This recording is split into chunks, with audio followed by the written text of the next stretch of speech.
As a district administrator, once you've added your schools and your staff, you now have to do step 3. That is, add your classrooms. You can add your classrooms in one of 2 ways. Well, 3 ways actually. Some people use rostering systems. I'm not looking at those today. I'm looking at if you're going to use our interface. I clicked on number 3, which means we're going to upload your CSV file. If you try to use Excel, you will get error messages. So it must be a CSV file. Notice you need to have these headings: class code, class name, teacher username, because we need to assign the classroom to a teacher, your school code, and the action. For new schools, the only thing you need to worry about is the C, because you're going to be creating a new class.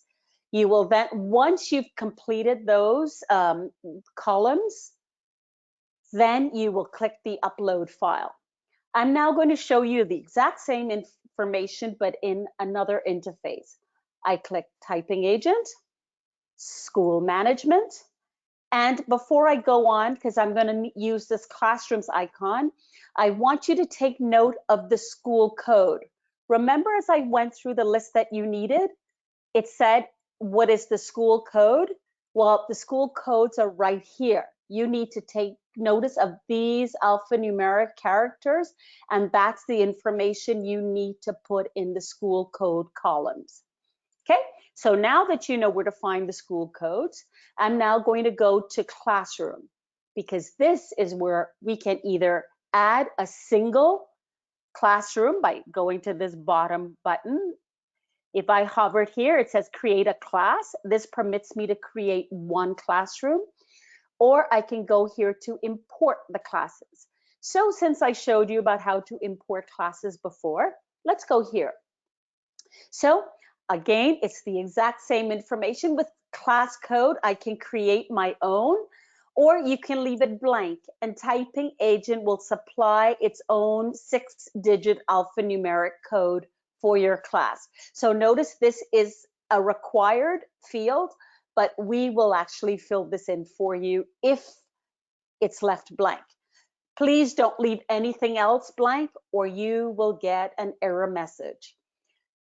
The class name, I've given that, and I actually did just a simple form for you if I wanted to create 2 forms. You districts with lots of classrooms, it will not be as simple as this, but it really is as simple as this. You create the classrooms, and you have the teachers' usernames and the school code, and remember I showed you where to get that, and then the C. So I'm going to go click upload my file. I'm going to hunt for my classroom file, and notice it's a CSV file. Again, if it were Excel, it will not load. Notice my first column is the header column. So I need to tick here that it is the header column. Then I click next. Notice everything is still there. If I had had an error in this file, I would see a triangle here, and an error message will tell me exactly what's going on there. I click import. Then it says 2 classrooms were created. Perfect. Now I know those classrooms are created in that class.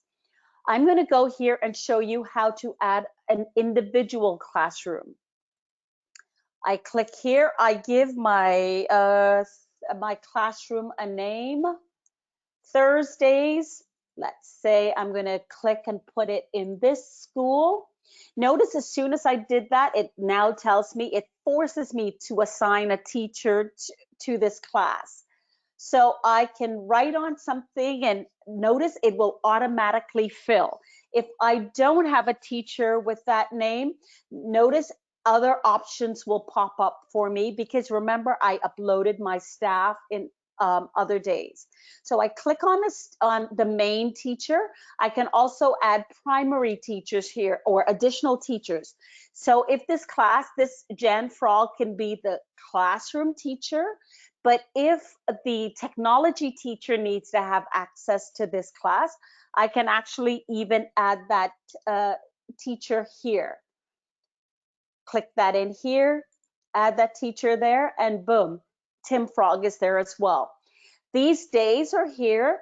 So if I set call this Thursday, so if I saw this class only on Thursdays, I can go ahead, create that class, and on Thursdays, this classroom will appear on those two teachers' rosters. So that's it, I create and it's done. So that's all for now. I now hope you know how to create your classrooms as a district administrator in Typing Agent. I wish you all the best. Bye-bye.